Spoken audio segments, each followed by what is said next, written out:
മലയോര മേഖലയിൽ ജീവിക്കുന്ന മനുഷ്യരോട് എനിക്ക് ഈ ചർച്ചയുടെ തുടക്കത്തിൽ തന്നെ പറയാനുള്ളത്, ഈ പരിസ്ഥിതി തീവ്രവാദത്തിനെതിരെയുള്ള ഒരു രണ്ടാം സ്വാതന്ത്ര്യ സമരത്തിന് മലയോര മേഖലയിലെ മനുഷ്യർ തയ്യാറാകണം. നിയമം നിർമ്മിക്കുന്നവരും നിങ്ങളുടെ കൂടെയില്ല, നിയമം വ്യാഖ്യാനിക്കുന്നവരും നിങ്ങളുടെ കൂടെയില്ല, നിയമം നടപ്പിലാക്കുന്നവരും നിങ്ങളുടെ കൂടെയില്ല. എന്തുകൊണ്ടാണ് എന്ന് ചോദിച്ചാൽ, മലയോര മേഖലയിൽ ഈ കടുവയുൾപ്പെടെയുള്ള വന്യജീവികളുടെ ആക്രമണങ്ങൾക്ക് ഇരയാക്കപ്പെടുന്നത് മുഴുവൻ സാധാരണക്കാരായ മനുഷ്യരാണ്. അവരോട് നിയമത്തെ തെറ്റായിട്ട് വ്യാഖ്യാനിച്ചും ഇല്ലാത്ത നിയമങ്ങൾ പറഞ്ഞുണ്ടാക്കിയും വന്യജീവികളാണ് വലുത്, മനുഷ്യനതിന് താഴെയാണ് എന്നുള്ള ഒരു പൊതുബോധം ഉണ്ടാക്കി വെച്ചിട്ട് മലയോര മേഖലയിലെ മനുഷ്യരെ വന്യജീവികളെ ഉപയോഗിച്ച് കുടിയിറക്ക് നടത്തിക്കൊണ്ടിരിക്കുകയാണ് ഇവിടുത്തെ സംവിധാനങ്ങൾ. ഇവർ മൂന്ന്, അതായത് ലെജിസ്ലേച്ചർ ആണെങ്കിലും ജുഡീഷ്യറി ആണെങ്കിലും എക്സിക്യൂട്ടീവ് ആണെങ്കിലും, ഇവർ മൂന്ന് പേരും മലയോര മേഖലയിലെ മനുഷ്യരോടൊപ്പം ഇല്ല.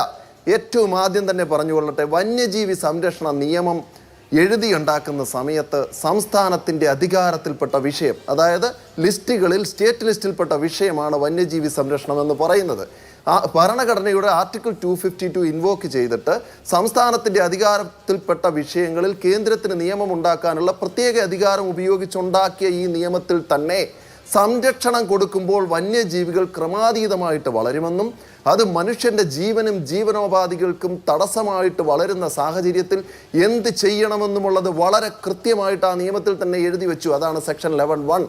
ഇവിടെ ഏറ്റവും തെറ്റായിട്ട് വ്യാഖ്യാനിക്കപ്പെടുകയും തെറ്റായിട്ട് പരാമർശിക്കപ്പെടുകയും, എന്തിനേറെ വനം വകുപ്പിലെ ഉന്നത ഉദ്യോഗസ്ഥർ അധികാരപ്പെട്ട ജനപ്രതിനിധികളെ പോലും തെറ്റിദ്ധരിപ്പിക്കുകയും ചെയ്യുന്നത്, കടുവയെ സംബന്ധിച്ചിടത്തോളം ഈ സെക്ഷൻ ഉപയോഗിച്ചുകൊണ്ട് അതിനെ കൊല്ലണമെങ്കിൽ പ്രത്യേക തരത്തിലുള്ള SOPകൾ വേണമെന്നാണ്, സ്റ്റാൻഡേർഡ് ഓപ്പറേറ്റിംഗ് പ്രൊസീജിയർ.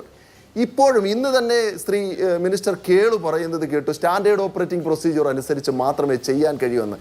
എന്തൊരു കഷ്ടം! ഞാൻ പറയുന്നത് എത്ര അപലപനീയമാണെന്നറിയാമോ? സ്റ്റാൻഡേർഡ് ഓപ്പറേറ്റിംഗ് പ്രൊസീജിയർ നിയമമല്ല എന്നുള്ളത് ആദ്യം മനസ്സിലാക്കണം. നിയമമല്ല standard operating procedure. Standard operating procedure എന്ന് പറയുന്നത് ഒരു എക്സിക്യൂട്ടീവ് ഓർഡർ മാത്രമാണ്. എക്സിക്യൂട്ടീവ് ഓർഡർ ആണോ വലുത്, അതോ ഈ പാർട്ട് 3 ഫണ്ടമെന്റൽ റൈറ്റ്സ് ആണോ വലുത്? അതായത് ഇന്ത്യൻ ഭരണഘടനയുടെ ആർട്ടിക്കിൾ 13 അനുസരിച്ചുകൊണ്ട് ഫണ്ടമെന്റൽ റൈറ്റ്സിന് മുകളിലേക്ക് ഏത് നിയമം വന്നാലും ആ നിയമം, if it is ultra vires to the constitution, that is invalid.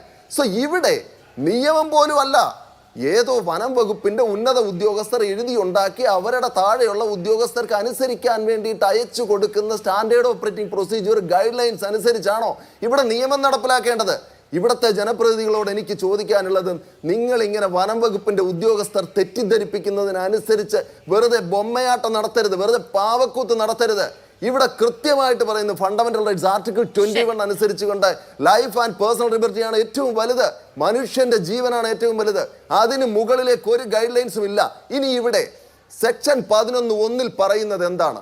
മനുഷ്യന്റെ ജീവന് അപകടകരമായ തരത്തിൽ വരുന്ന ഏത് വന്യമൃഗമാണെങ്കിലും, അത് ഏത് വന്യമൃഗമാണെങ്കിലും, അതിനകത്ത് ചെറിയ വന്യമൃഗമെന്നോ ഷെഡ്യൂൾ 1 എന്നോ 2 എന്നോ ഒന്നും ഒരു വ്യത്യാസവുമില്ല.